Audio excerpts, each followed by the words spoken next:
얼마 전에 한국에서 세상을 떠나신 이어령 교수님이 쓰신 너 누구니? 이런 책이 있습니다. 책 내용은 젓가락에 관한 내용이에요. 그런데 이 책에 이런 말이 있어요. 우리의 식구라는 말에 주목하라. 먹는 입이라는 뜻이 아닌가. 가족이란 것이다. 서양과 다른 가족의 의미를 만들어낸 것이다. 우리나라 사람들이 가족을 식구라고 하는데, 이 식구라는 말이 함께 먹는다는 말에서 나왔다는 거예요. 그래서 그만큼 우리나라 사람들에게 먹는다, 함께 먹는다 하는 것은 특별한 의미가 있다는 것을 말씀해 주고 있습니다. 그런데 이런 성향은 우리 한국 사람들뿐만 아니라 유대인들에게도 있었어요. 유대인들은 서로 밥을 먹는다, 이거는 단순히 음식을 먹는다는 의미를 넘어서는 것입니다. 음식을 함께 먹으면 아주 특별한 관계가 된다고 생각하는 믿음을 가지고 있습니다. 그래서 성경에 누군가가 함께 먹는다 하면 우리가 그것을 단순히 그냥 먹는 것에 집중하는 것이 아니라 그것이 우리가 생각하는 것 이상의 어떤 의미가 있다고 전제하고 그 본문을 봐야 됩니다. 오늘 본문도 그와 같은 본문입니다. 오늘 창세기 18장은 이렇게 시작합니다. 여호와께서 마므레에 상수리 나무들이 있는 곳에서 아브라함에게 나타나시니라. 날이 뜨거울 때에 그가 장막문에 앉아 있다가. 아브라함에게 하나님이 나타나셨다는 거예요. 여호와 하나님이 나타나셨다는 거예요. 그것도 아브라함이 거하는 상수리 나무 있는 근처에 오셨다는 거예요. 언제 오셨는가? 날이 뜨거울 때 오셨다는 거예요. 날이 뜨거울 때 팔레스타인 사람들은 아무것도 하지 않습니다. 다 낮잠을 잡니다. 그런데 그때 왔다는 거예요. 2절 3절에 보면 그때 방문한 분이 여호와인지 아브라함은 확신하지 못하는 상태에서 그를 음료수를 대접했고 떡을 만들어 대접했고 송아지를 잡아서 대접을 했다는 거예요. 8절에 이 장면을 이렇게 기록합니다.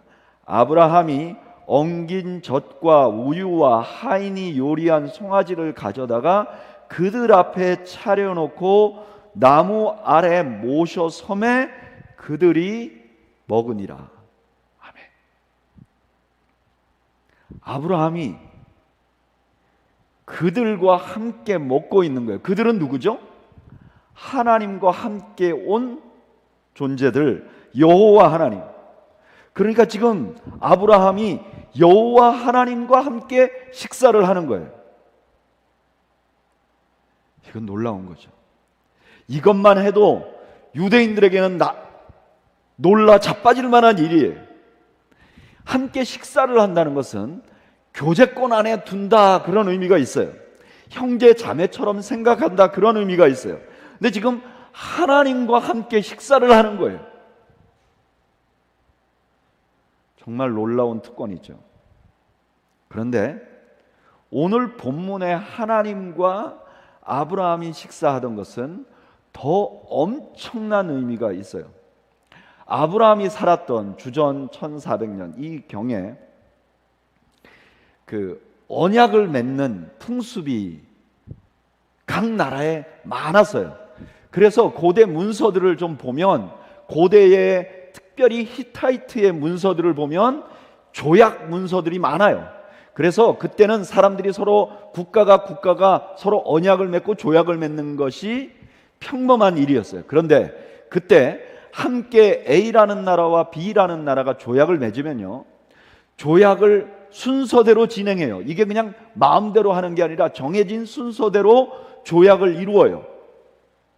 그리고 이 조약이 다 맺어지면 마지막으로 A라는 국가의 왕과 B라는 국가의 왕이 함께 식사를 해요. 이 식사는 어떤 의미냐면은 우리 언약이 이제 잘 순서대로 진행이 됐다. 이제 우리 사이에는 평화가 있을 것이다. 그리고 우리가 맺은 언약은 우리가 서로 잘 지킬 것이다, 그런 의미가 담겨 있어요. 이런 예가 성경에도 나와 있는데 창세기 26장 28절에서 30절에 보면 이런 말씀이 있어요. 그들이 이르되 여호와께서 너와 함께 계심을 우리가 분명히 보았으므로 우리 사이 곧 우리와 너 사이에 맹세하여 너와 계약을 맺으리라 하였노라. 너는 우리를 해하지 말라. 이는 우리가 너를 범하지 아니하고 선한 일만 내게 행하여 내가 평안히 가게 하였습니다. 이제 너는 여호와께 복을 받은 자니라. 이삭이 그들을 위하여 잔치를 베풀매 그들이 먹고 마시고.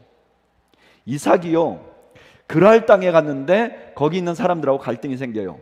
그래서 우물을 계속 빼앗깁니다. 근데 우물을 빼앗은 아비멜렉, 그랄 쪽 사람들이 볼 때 우물을 빼앗으면 가서 우물을 파면 또 나오고, 우물을 빼앗기면 또 우물을 파면 또 나오고, 너무 신기한 거예요.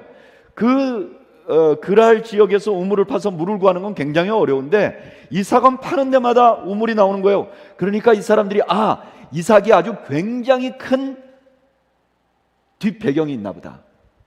이삭이 믿는 신이 보통 신이 아닌가 보다.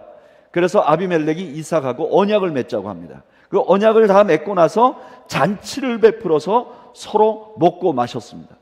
이를 통해서 이 언약이 더 분명하게 되었다는 의미를 담고 있는 거죠. 그런데 여러분, 지난주에 우리가 하나님 말씀을 볼 때 창세기 17장의 주제가 뭐였죠? 언약이었습니다. 창세기 17장은 언약으로 시작해서 언약으로 끝납니다. 하나님이 아브라함과 언약을 맺고 할례를 요청합니다. 이거는 언약을 맺었다는 사인이라고 말했어요. 창세기 17장에 하나님이 아브라함과 언약을 맺고 창세기 18장에 와서 아브라함을 방문해서 식사를 했어요. 이거는 식사를 한 것 자체가 우리는 그냥 한 가족이야, 우리는 친하게 지낼 거야, 이런 의미가 아니라 이런 의미를 담고 있는 거예요. 나와 너의 언약은 잘 이루어졌어. 이제 이 언약은 반드시 실행될 거야 하는 것을 보여주는 거예요. 이런 관점에서 보면 창세기 18장 10절에 이 말씀을 하나님이 왜 하셨는지 알 수 있어요. 창세기 18장 10절 우리 다 같이 읽어볼까요? 시작. 그가 이르시되 내년 이맘때에 내가 반드시 내게로 돌아오리니 내 아내 사라에게 아들이 있으리라. 아멘. 아니, 하나님이 아브라함과 나타나서 아브라함과 식사를 한 후에 자기의 언약이 반드시 이루어질 거라는 걸 말하는 거예요. 왜 그랬을까? 이유는 지금 아브라함과 하나님이 한 이 식사, 하나님이 아브라함을 찾아가서 식사를 나눴다는 것은 손님 대접 잘하라는 의미만 있는 것이 아니고, 이 식사가 이제 아브라함과 하나님이 맺은 언약이 잘 됐다는 것을, 그리고 이 언약이 반드시 지켜질 것이라는 것을 보여주는 장면이기 때문에 거기서 하나님께서 아브라함과 맺은 언약을 가장 확실하게 다시 한번 얘기해 주는 거예요. 그런데 바로 이 장면에서 생각지도 않은 사고가 일어납니다. 무슨 사고가 일어나느냐? 12절에 보면 사라가 웃어버려요. 여러분, 사라 입장에서는 이게 도저히 믿을 수 없는 일이에요. 왜냐하면 자기가 나이가 많아요. 생리가 끝났어요. 이제 아이를 낳을 수가 없어요.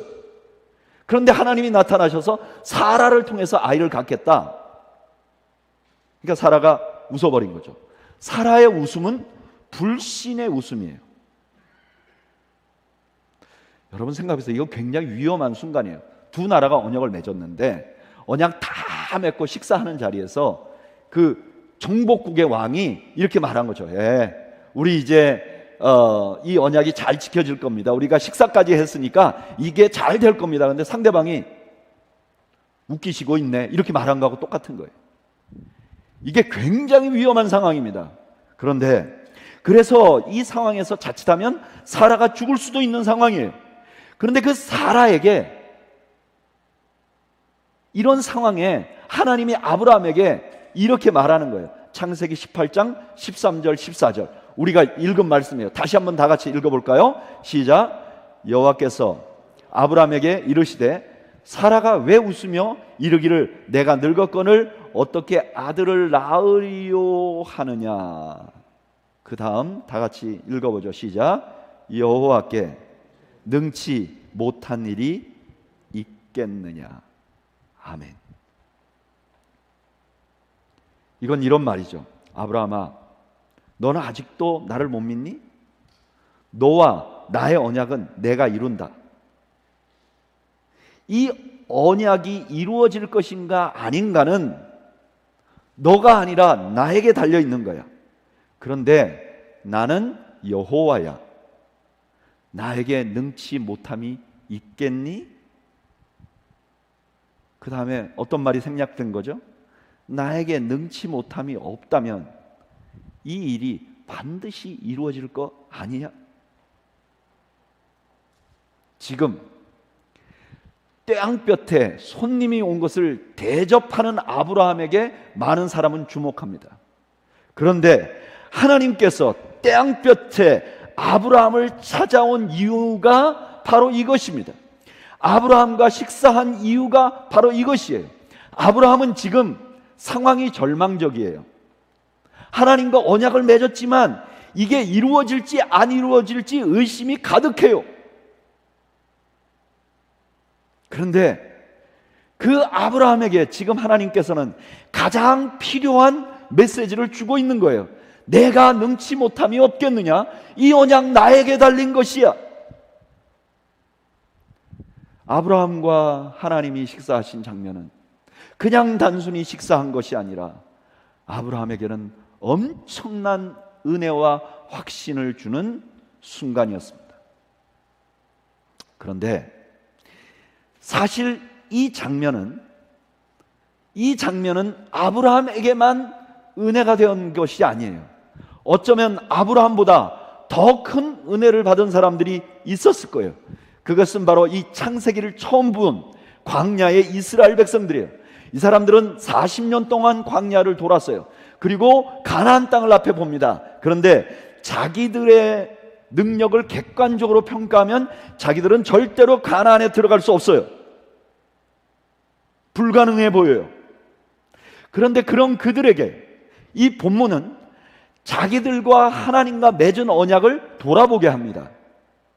출애굽기 24장에 보면 하나님께서 아브라함과 언약을 맺듯이 이스라엘 백성들과 언약을 맺었어요.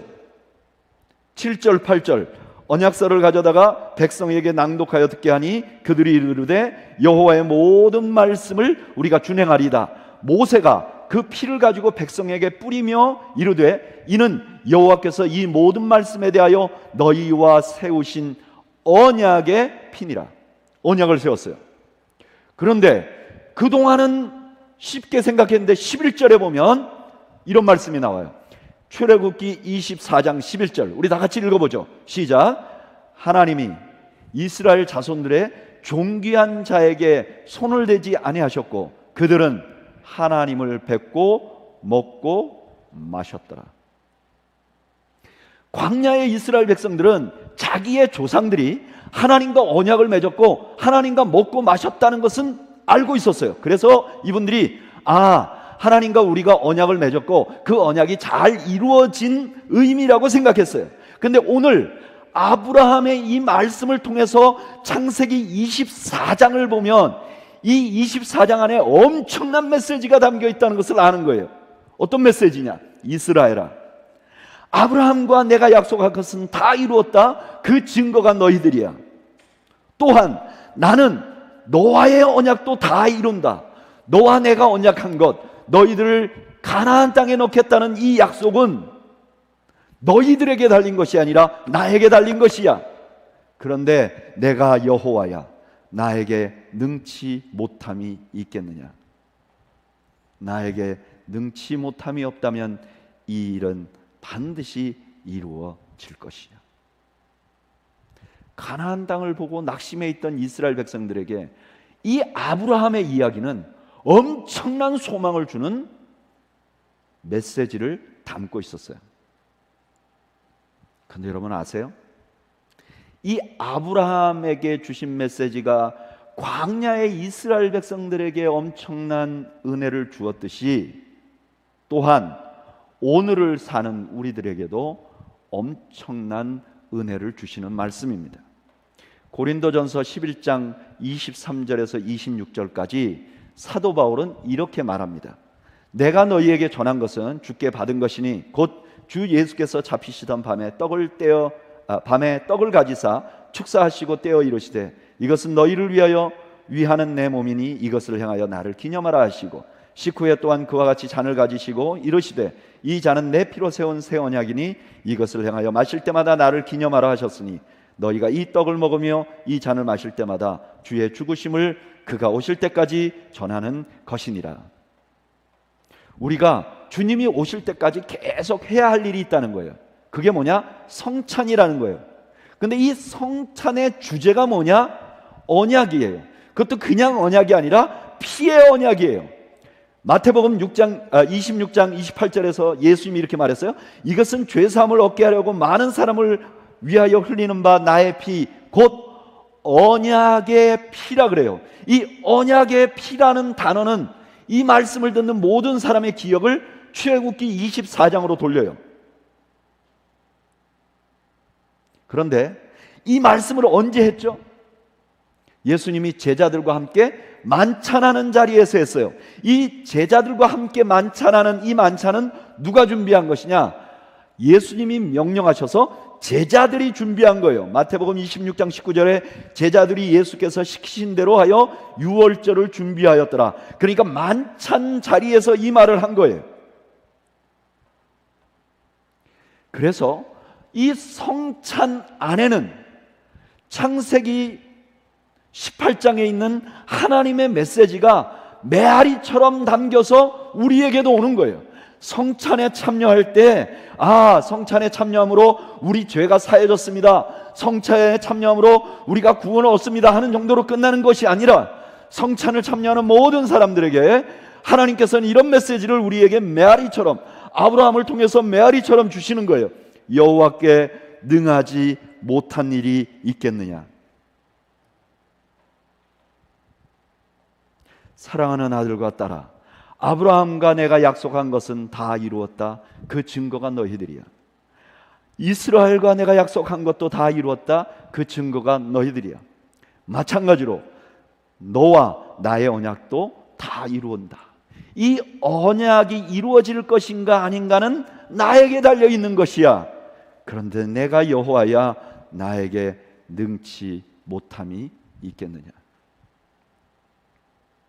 여러분, 이것이 크리스찬들이 가진 구원의 확신의 핵심입니다.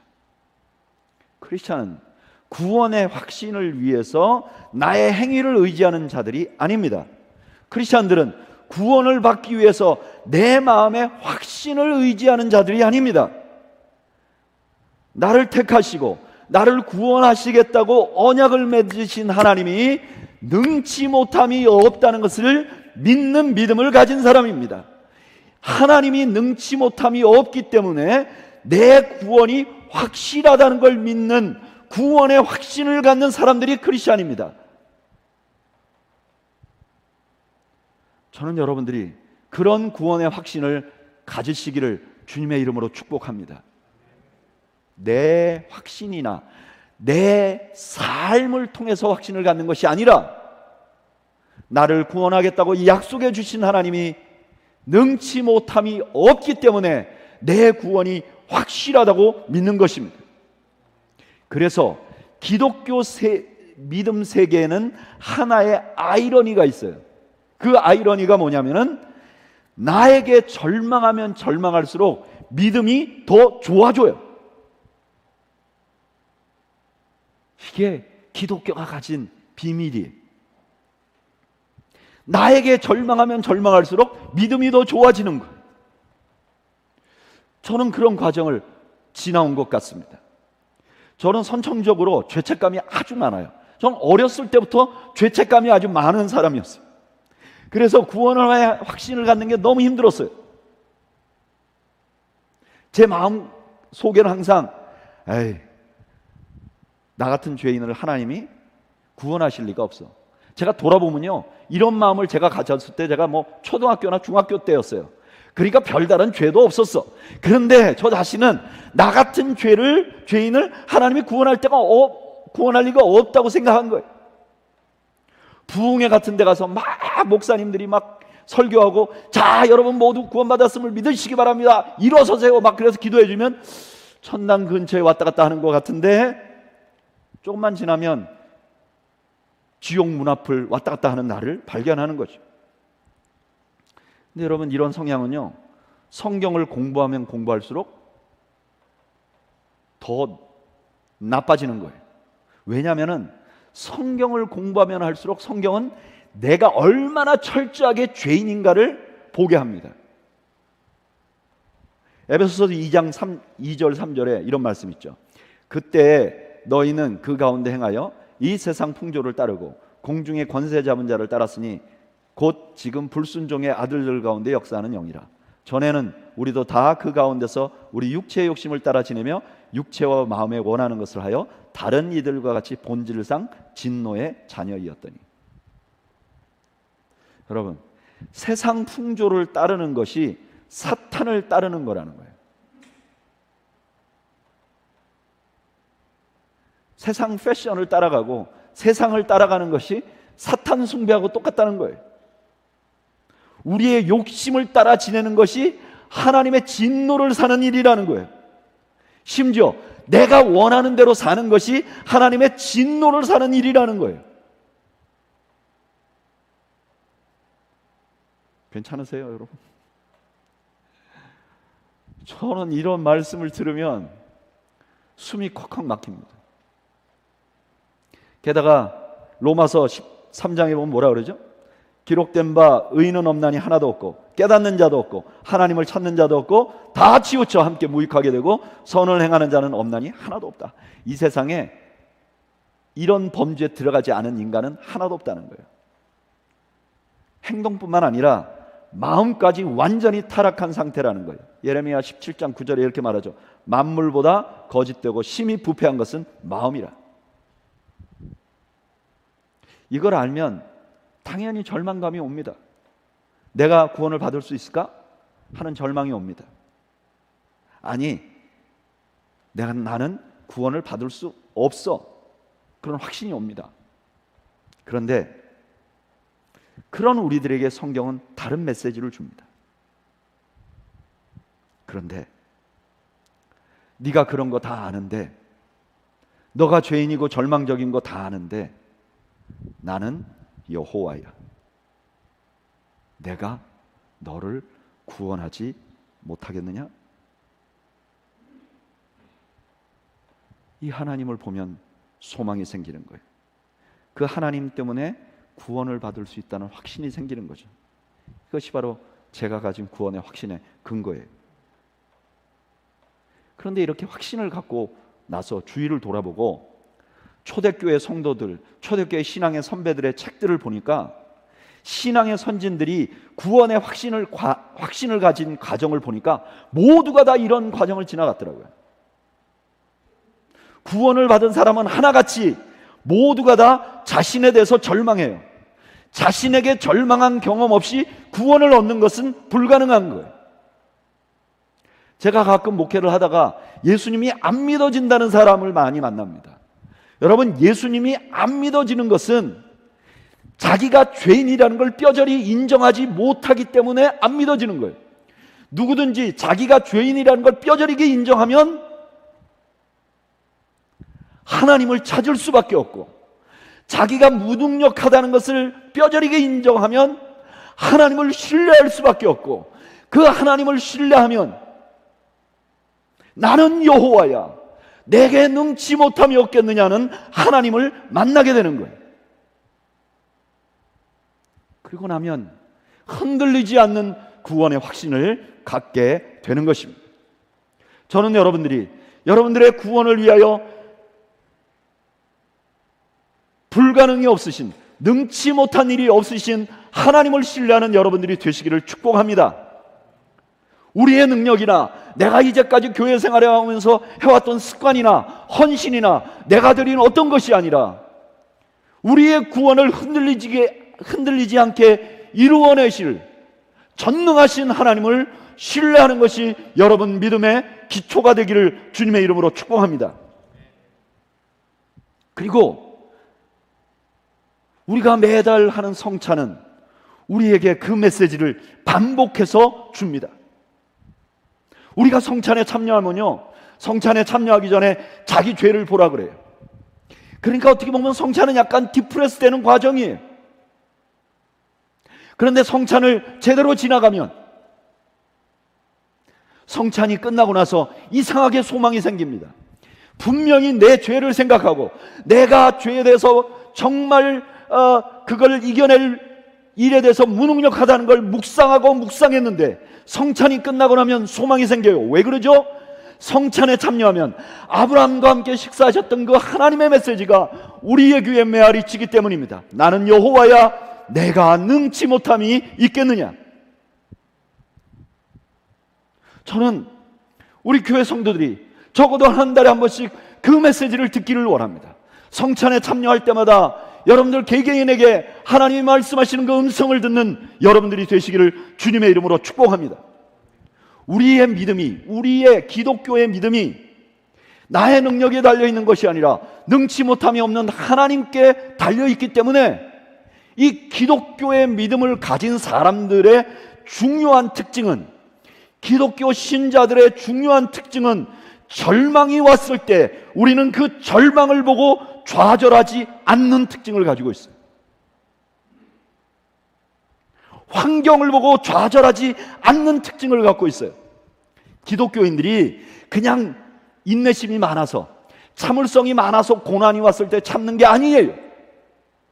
기독교인들이 허황한 믿음을 가지고 있어서 순교하는 자리에 용감하게 순교한 게 아니에요. 우리의 믿음의 기초에 우리는 할 수 없고 우리는 불가능하지만 우리 하나님은 능력이 많으시다는 그 믿음을 갖고 구원을 얻었기 때문에 우리가 어떤 상황이 돼도 절망하지 않을 수 있게 되고, 그 믿음이 그때 작동해서 우리가 좌절하고 낙망하고 우리 자신을 포기하지 않도록 지켜주는 거예요.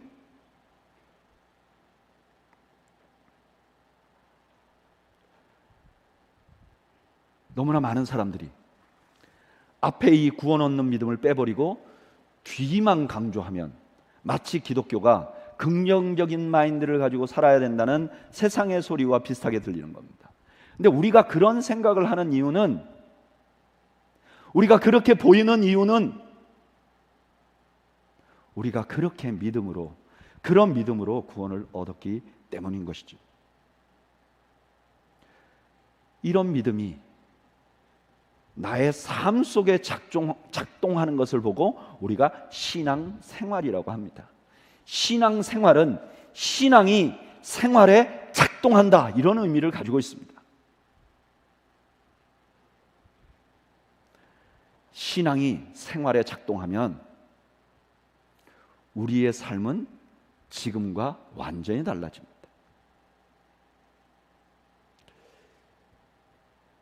완전히 다른 인생을 살게 됩니다. 저는 지난 몇 달 전에 한국을 잠시 방문했습니다. 저는 보통 다른 곳에 방문할 때 다른 교회 가서 설교를 하지 않는데, 어떤 목사님이 금방 개척을 한 교회인데 와서 설교를 한번 해달라고 부탁을 해서 방문해서 설교를 하러 갔습니다.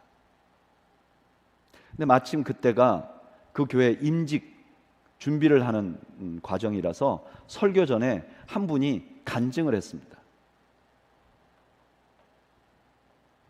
근데 저는 그 간증 시간 내내 눈물을 펑펑 흘렸습니다. 그냥 이렇게 주르륵 눈물이 떨어지는 정도가 아니라 그냥 제가 하면서 울었어요. 설교를 시작하기 어려울 만큼 울었어요. 이유가 내 앞에 너무나 위대한 신앙인이 있었기 때문에, 그 너무나 위대한 신앙인 앞에 내가 너무나 부끄러웠기 때문에, 능치 못한 일이 없으신 하나님을 믿으면 저렇게 살게 되는구나 하는 간증을 듣게 됐어요. 다행히 이 간증이 녹화가 돼가지고 유튜브로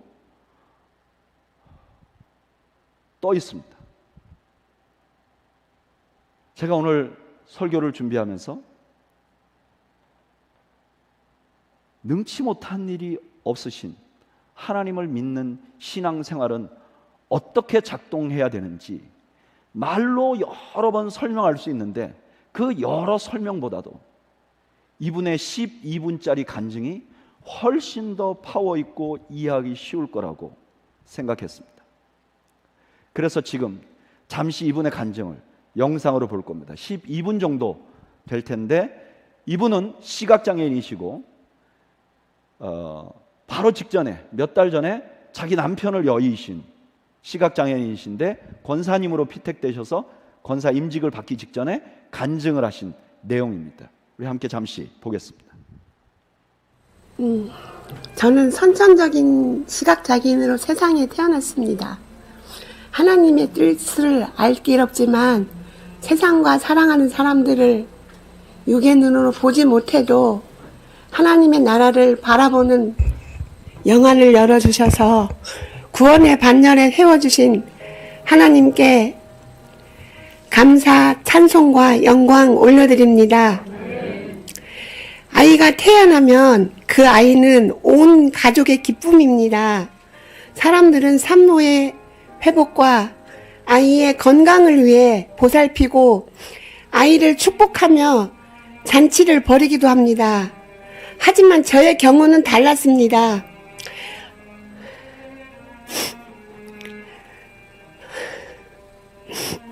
엄마는 숨을 쉬는 것조차 버거워하는 피투성이인 저를 보리집단 속에 밀어넣고 그냥 그대로 저 세상으로 흔적 없이 사라지기를 바라셨답니다. 울음이 호흡이었던 저는 보리집단 속에서 울어댔고, 그 가느다란 소리에 할머니가 달려와 안아들고 그때부터 저를 키우셨습니다. 구약 성경에 위대한 지도자 모세는 나일 하수에서 바로 공주에 의해 건짐을 받았지만, 저는 땔감이 될 보리집단에서 그렇게 할머니 손으로 건짐을 받았습니다. 모세를 건지신 것은 바로 공주가 아니라 하나님이셨던 것처럼 저를 구하신 이도 하나님이십니다. 모세를 향하신 하나님의 놀라운 구원의 계획이 있었던 것처럼 저를 향하신 하나님의 계획이 있으리라 믿습니다. 제 삶에 아직 미완된 하나님의 계획은 저의 남은 날에 모두 이루어지리라 믿으며 저는 오늘도 대기 자세로 기다립니다.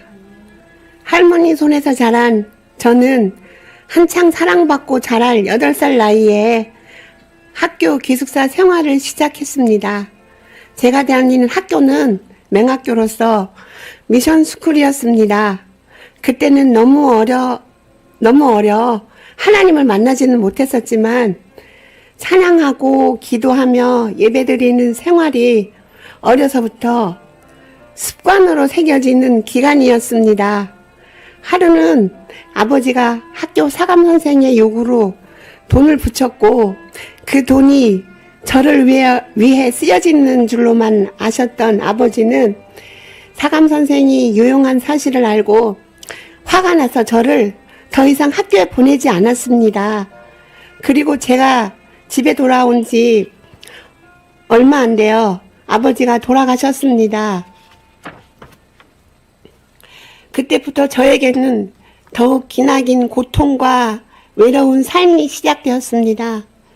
안마 기술을 배우고 안마를 하게 되며 겪었던 어려움들과 얼음채찍 같은 냉대와 모욕은 이루 말할 수 없지만, 그래서 더욱 하나님을 붙잡을 수 있었고, 훗날 저는 저로 인해 겪으셔야 했던 예수님의 처절한 고통과 고독의 무게를 짐작하게 되었을 때 회심의 통곡을 하지 않을 수 없었습니다. 그러고 보면 저를 아프게 한 모든 상황과 사람들은 저를 더욱 예수님께 달려가게 했던 하나님의 도구였음을 깨닫게 됩니다. 모든 것이 하나님의 은혜입니다. 할렐루야. 직장 생활을 하며 늘 습관처럼 했던 결혼 기도, 가진 게 없어도 믿음 생활 잘하는 형제면 된다고 믿음 좋은 사람 만나게 해주시라는 기도를 하던 어느 날 하나님이 이끄셔서 한 남자를 만났습니다. 확신이 없는 가벼운 만남 중에 꿈속에서 저 사람이다 하시는 하나님의 생생하고 확실한 음성에 더 이상 주저하지 않고 결혼한 사람이 지금의 천국에 먼저 가 있는 제 남편 이신표 집사입니다. 저는 실제로는 남편을 한 번도 본 적이 없지만 꿈속에서는 그의 얼굴을 여러 번 보았기 때문에 나중에 저도 천국에 가면 그를 바로 알아볼 수 있을 것입니다. 남편이 몹시 그립습니다. 그리고 좋은 곳에 먼저 간 남편이 부럽습니다. 저도 어서 가서 빨리 남편을 만났으면 좋겠습니다. 남편도 저와 같은 시각장애를 가지고 있습니다. 직업도 저와 같은 안마사여서 우리는 늘 함께 있어 좋았지만 안마 일이라는 게 안정적이지 못하고 일정적인 수입이 보장되는 일도 아니어서 우리는 직장을 자주 옮겼습니다. 그럴 때마다 이사를 해야 했습니다. 그래서 10년이 넘게 다닌 서울 시각장애인 교회를 비롯해서 여러 교회를 옮겨 다니며 믿음 생활을 했습니다. 그러던 중에 남편이 청주에 있는 안마원에 취업이 되면서 이곳으로 이사와서 살게 된 것이 지금에 이르렀습니다. 청주에 와서 처음 다니던 교회에서 믿음 생활에 안정을 찾지 못하고 있을 때 김영구 장로님의 권유로 청주 수풍교회를 알게 되고 추수감사 주일 예배에 참여한 것을 계기로 남편과 저는 이제 정박할 교회를 찾았다며 기뻐했습니다. 마음을 다해 세심하고 면밀하게 살펴주시는 담임 목사님의 섬김과 성도들의 사랑은 시각장애인 교회보다도 어떤 교회보다도 더 크고 더 깊었습니다. 남편은 목소리가 아름답고 찬양 부르는 달란트가 있어 교회의 여러 찬양하는 자리에서 찬양을 드리며 우리는 즐겁게 교회 생활, 믿음 생활을 했습니다. 그리고 맞이한 2022년 새해를 앞둔 송구영신 예배 중에 올해 저에게 주시는 하나님의 말씀을 받았습니다. 요한복음 14장 1절 말씀이었습니다. 너희는 마음에 근심하지 말라. 하나님을 믿으니 또 나를 믿으라. 그때는 하나님이 왜 이 말씀을 주시지? 하며 성경에 꽂았지만 지금에 와서 생각해보면 내 신랑이 먼저 천국에 가도 하나님이 지켜주신다고 미리 위로하시고 달래주시는 아버지의 진심이 느껴지는 말씀이었습니다. 그렇습니다. 앞서 말한 대로 남편은 올해 2월 3일 53세의 나이로 천국에 갔습니다. 소천이 임박했을 때 사랑해요. 우리 천국에서 만나요. 다급히 울부짖는 저에게 더 이상 목소리를 낼 수 없는 남편은 남은 힘을 다해 울룩불룩 배로 호흡을 다해 호흡으로 대답을 하고 떠났습니다. 교회는 장례 예배와 예식에 최선을 다했고 성도들은 마음을 모아 혼자 남은 저를 돌봐주며 섬겨주었습니다. 이루 말할 수 없이 너무 고맙고 감사했습니다. 하지만 그런 큰 위안 속에서도 남편이 없는 하루하루는 두렵고 겁이 나고 암담했습니다. 그런 저를 아시는 하나님은 또다시 말씀을 통해 저에게 용기를 주시고 담대하게 세워주셨습니다. 이사야 43장 1절에서 3절 말씀입니다. 야곱아, 너를 창조하신 여호와께서 지금 말씀하시느니라. 이스라엘아, 너를 지키신 이가 말씀하시느니라. 너는 두려워하지 말라. 내가 너를 구속하였고 내가 너를 지명하여 불렀나니 너는 내 것이라. 내가 물 가운데로 지날 때 내가 너와 함께 할 것이라. 강을 건널 때 물이 너를 침몰하지 못할 것이며 내가 불 가운데로 지날 때 타지도 아니할 것이요 불꽃이 너를 사르지도 못하리니 대저 나는 여호와 내 하나님이요 이스라엘의 거룩한 이요 내 구원자임이라. 내가 애굽을 너의 속량물로 구스와 스바를 너를 대신하여 주었노라. 예전부터 좋아했던 이 말씀에 그전 많던 겁이 없어지고 무서운 게 없어졌습니다. 이상했습니다. 하나님의 말씀은 정말 신묘하고 신묘한 능력의 말씀입니다. 이제 혼자가 아니라는 사실에 감사합니다. 저는 하나님께 순종하는 마음으로 권사 임직을 받습니다.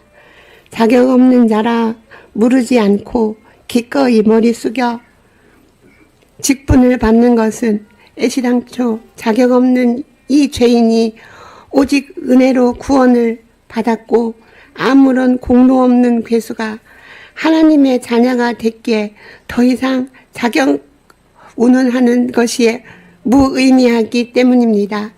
또한 그 자리가 섬김의 자리라면 내 사랑하는 남편의 마지막 교회였던 이 교회에서 저도 마지막까지 섬기다가 천국에 가고 싶기 때문입니다. 남편이 암이 발견되고 자신의 삶을 정리하는 과정에서 신방 오신 담임 목사님께 남편은 우리 부부 둘 다 천국에 가고 나면 우리가 살던 집, 작은 것이지만 소풍교회를 통해 어려운 환경 속에서도 공부하기 원하는 4세대 학생들의 장학기금으로 써달라고 예언 겸한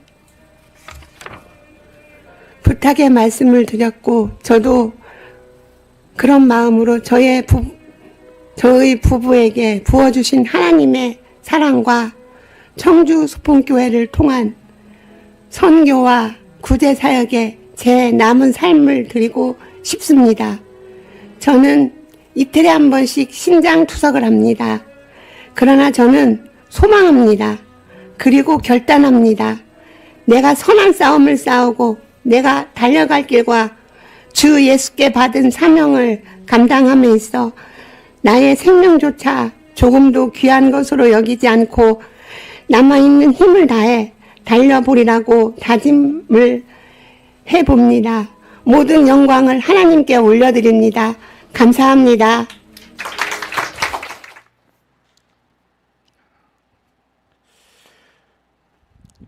우리가 가진 믿음과 똑같은 믿음을 가진 사람이 그 믿음은 저분에게 이렇게 작동하는데 우리의 믿음은 나의 삶에 어떻게 작동하고 있나요? 나는 내 인생에 어떤 자세를 가지고 있고 나는 내 인생에 찾아오는 장애물을 어떤 자세로 보고 있나요? 우리가 믿는 하나님은 능치 못함이 없는 하나님이십니다. 우리 다시 한번 그 사실을 묵상하면서 우리 찬양을 좀 드리면 좋겠어요. 전능하신 나의 주 하나님은 능치 못한 일이 전혀 없네. 우리의 모든 간구도, 우리의 모든 생각도, 우리의 모든 꿈과 소망도 우리 찬양을 드리면서 우리의 삶에 찾아온 좌절과 절망, 할 수 없을 것 같은 캄캄함, 나는 이것을 내 능력의 눈으로 보고 있는가? 아니면 내가 믿는 믿음의 관점에서 보고 있는가? 저는 틀림없이 우리가 천국에 가면 저 집사님, 권사님 보기가 참 부끄러울 것 같다는 생각이 많이 들었습니다.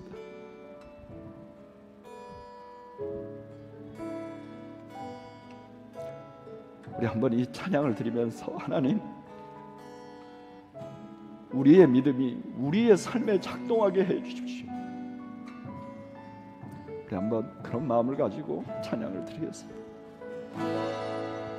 전능하신 나의 주 하나님은 능치 못하실 일 전혀 없네. 우리의 모든 간구도, 우리의 모든 생각도, 우리의 모든 꿈과 모든 소망도 진실하신 나의 주 하나님은 우리의 모든 괴로움 바꿀 수 있네. 불가능한 일 행하시고 죽은 자를 일으키시니 그를 이길 자 아무도 없네. 주의 말씀 의지하여 깊은 곳에 금을 던져 오늘 그가 놀라운 일을 이루시는 것 보라.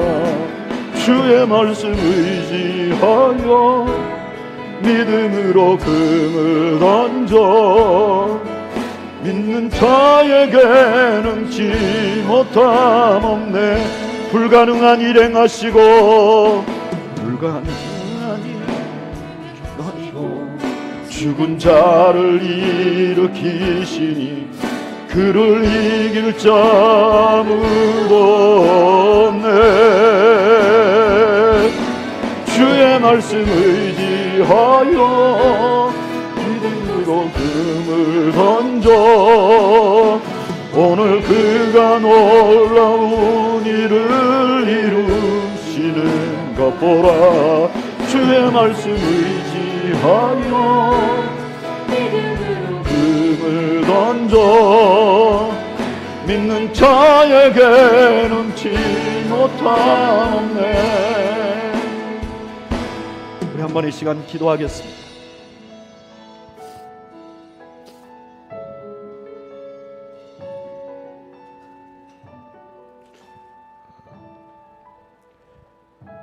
부모님에게도 버림을 받으시고 남편을 금방 잊어버리시고 정말 캄캄할 것 같은 그 상황에 저 집사님의 간증의 시작은 나를 통해서 하나님이 하실 일을 다 이루실 것을 기대합니다. 고백합니다.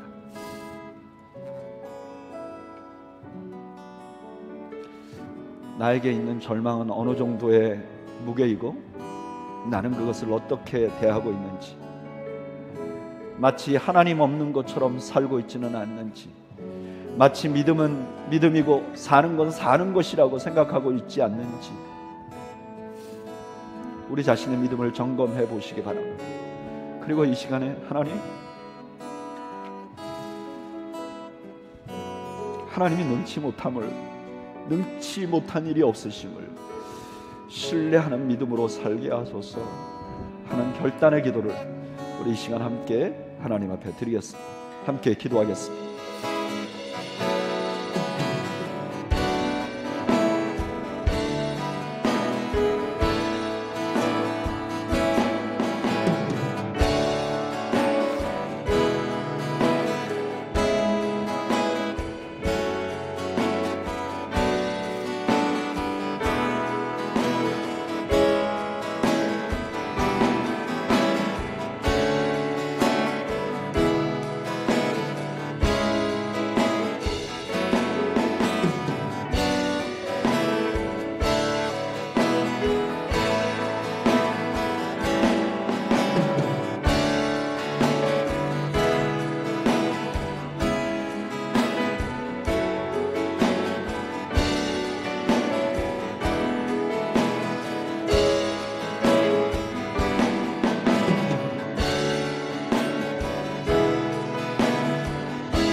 이제는 우리 주님 예수 그리스도의 은혜와 하나님 아버지의 그 크신 사랑과 성령님의 교통하심, 나는 여호와라 내게 능치 못함이 있겠느냐 하신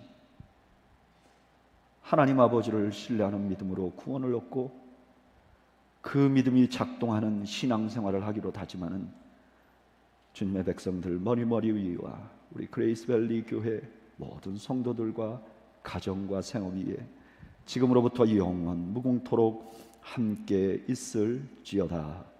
아멘.